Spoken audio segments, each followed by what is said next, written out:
where you will find health solutions to set you free from the overwhelm of diet culture and frustration with the ever-changing health rules. Let's go beyond the calorie and diet dogma to equip you to be healthy through simple changes to real food, mindset, and lifestyle. Hey, I'm Jolene. I'm a nutritional therapy practitioner, wife, furry guardian, and non-bendy yogi. Like you, I spent years chasing skinny instead of health. I finally learned that I needed to take a holistic approach to health and give my body what it needed to thrive. So if you're ready to take back your health one simple step at a time for results that are undeniable, like more energy, improved mood, better sleep, and fat loss, this is the podcast for you. Pop in those headphones, take a deep breath, and let's get healthy. Hey there! Today we are going to dive into the top 8 tips I have for creating healthy habits and actually getting them to stick.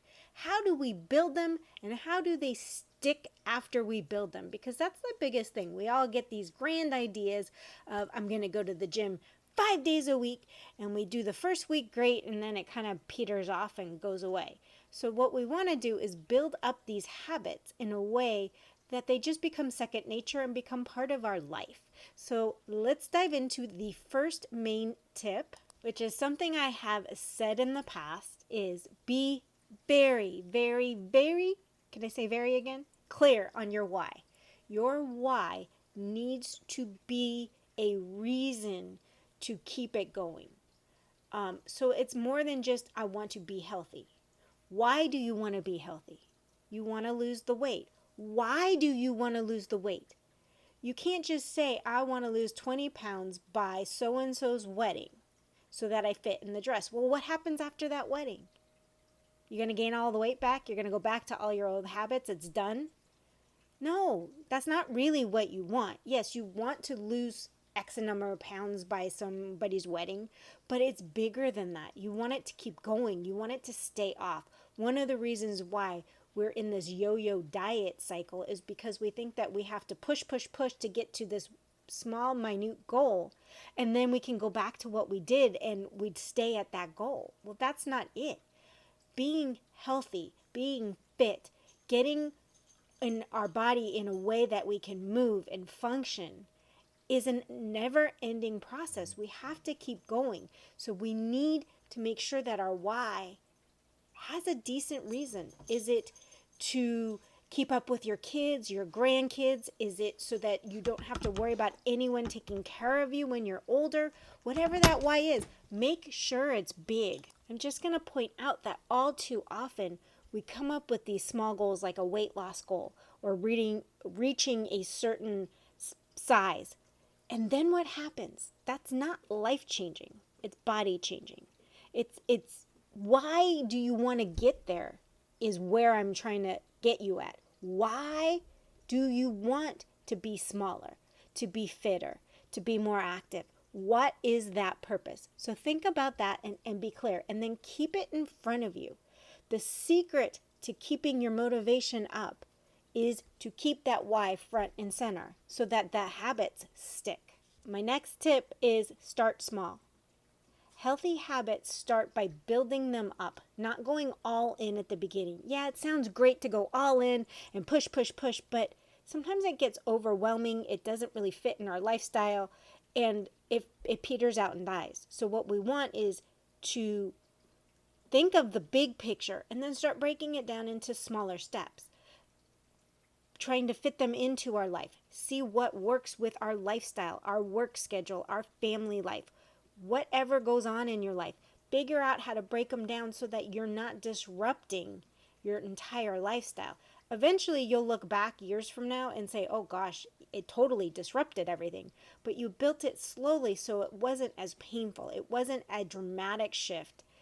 It starts easier that way to start small and then build upon all those. So, for example, if you want to start working out and you're completely sedentary, take a daily walk for 10 minutes a day rather than going and joining a marathon. Or say, I'm going to go to the gym 2 to 3 times a week for a half hour before saying I'm going to go 5 days for 2.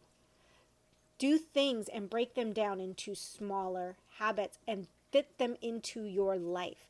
If they conflict with what you enjoy doing outside of this healthy thing, you're not going to stick with them. So you want to get them small enough that you can get them into pockets of time in your life, and then make pockets of time as well, especially when it comes to food. When we want to make food changes, sometimes we go all in. But sometimes we really just need to take a step back and do little by little by little, like remove the processed foods, eat more vegetables, get rid of sugar, get rid of grains, whatever that is, but do it in small steps. Like my first step always would be is start reducing and eliminating processed foods and eating more whole foods, learning how to cook. Those are smaller steps versus I can't eat anything bad or any carbs or any of this ever again. For many people, that just doesn't work. So now we're going to dive into the next one, which is shifting your identity. So if you often say, well, I'm just lazy, you want to start shifting your mind and shifting that identity to I'm active. Or look at yourself, take a picture of what you see at the end result and start believing that you're already there. Is it I eat healthy? Not that I eat junk food, I'm fat. Get rid of that and start making your identity the positives. I'm active. I eat healthy foods. I feel better. I do this. I choose, it's going back to that episode last week. I choose to eat healthier. I choose to be active. Start seeing yourself of who you want to become. That is a big shift in your identity and a big way that your habits will stick. As your identity grows stronger and stronger, you will see these habits sticking more and more because they become who you are. This next one's a little harder, or it's a little bit overwhelming at times, is changing your environment. See, your environment can either make or break you.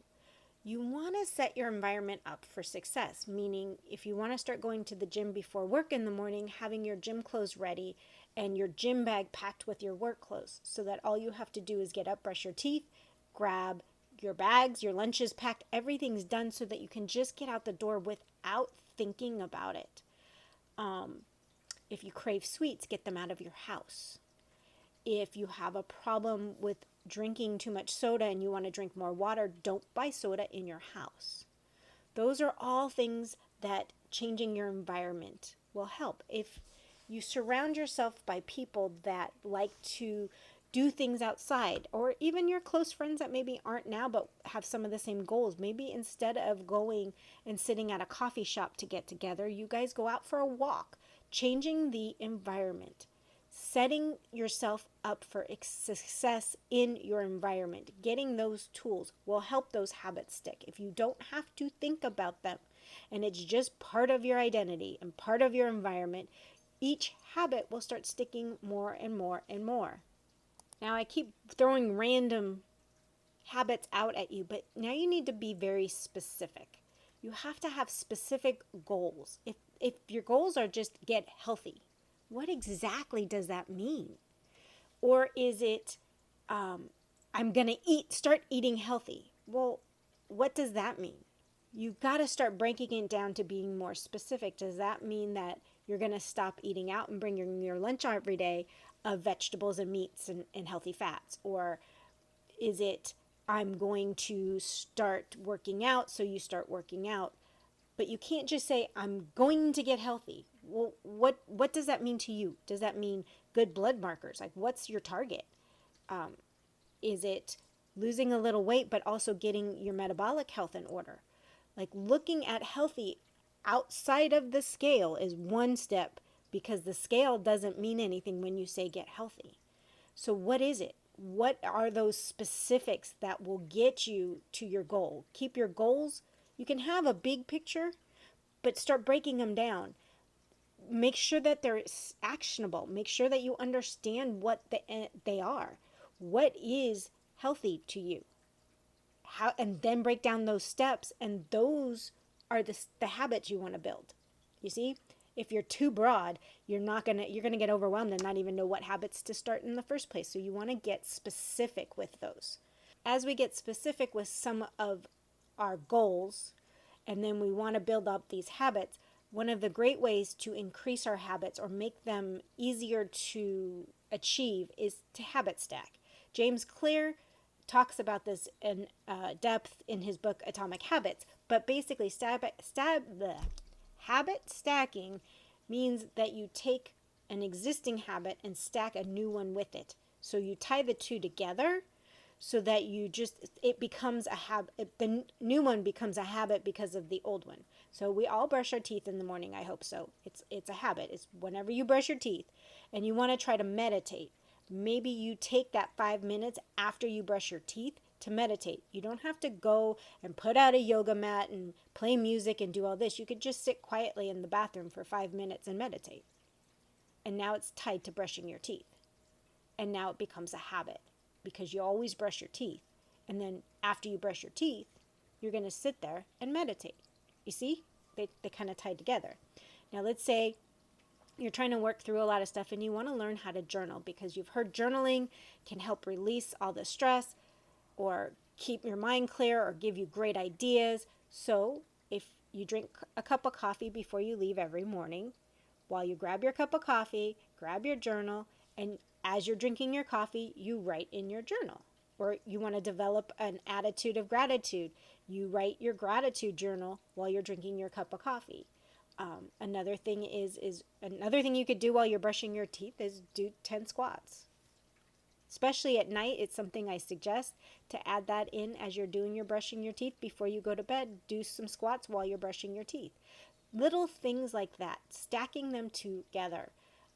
If you really enjoy listening to a podcast and you sit and you listen to podcasts for hours, maybe you can't listen to a podcast unless you're getting up walking and you go for your walk while you're doing it. Things like that.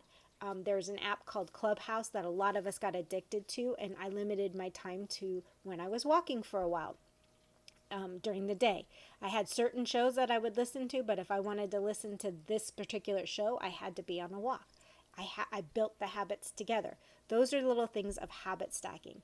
And then we're going to get into, you got to make some of those unhealthy habits harder. The truth is unhealthy habits actually do die hard. So you're going to have to figure out how to ditch these unhealthy habits and then make them harder to do. So if eating junk food is a bad habit and you really want to get out of it, making it harder is not bringing it into your home, not stopping for it. Maybe give up eating in your car altogether because that tends to be when people tend to snack on junk food. When you're watching TV late at night, no food allowed, or close the kitchen and brush your teeth so that you don't want to eat after that. Find ways to make those unhealthy habits harder to do so that you can continue on building the healthy ones versus the unhealthy ones.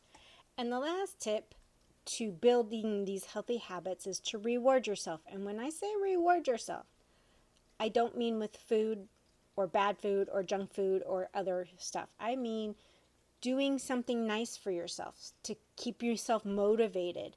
So choose a healthy reward. Maybe it's an extra long bubble bath, a massage, a pedicure, a manicure, whatever it is. Come up with something that is a reward for the good you're doing. Like if you wanted to go to the gym 3 times a week, after a couple months, maybe you buy yourself a new pair of sneakers or a new exercise outfit or a bra, whatever it is. Think of those things. And then after a while, as you're doing all these great healthy habits and your body's shrinking, some of the rewards can be new clothes because you're going to need them.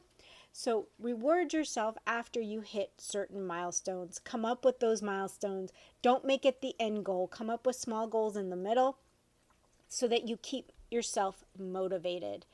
So that's it. Those are my 8 tips to building healthy, sustainable habits. If you would like a nice, easy handout, grab it from the show notes. I've got them all down so that you can keep them front and center as you work on building these habits to health. On that note, friends, I will see you next time. Bye! Thank you so much for tuning in. I hope you enjoyed today's episode. If you found value in what you heard today, I would be incredibly grateful if you could help spread the word. Sharing is caring after all. Share the podcast with others that will find the information helpful. It's through your support that I can continue to grow and bring more amazing content. And if you have a spare moment, I would truly appreciate it if you could leave a review on your favorite podcast platform. Your feedback means the world to me, and it also helps others discover my show. I read every review and take your suggestions to heart, so please don't hesitate to let me know what you think. Remember, you can stay connected with me by following me on Instagram or visiting the website at holistichealthmadesimple.com. I love hearing from our listeners, so feel free to reach out, share your thoughts, ideas, and even suggestions for future episodes. See you later.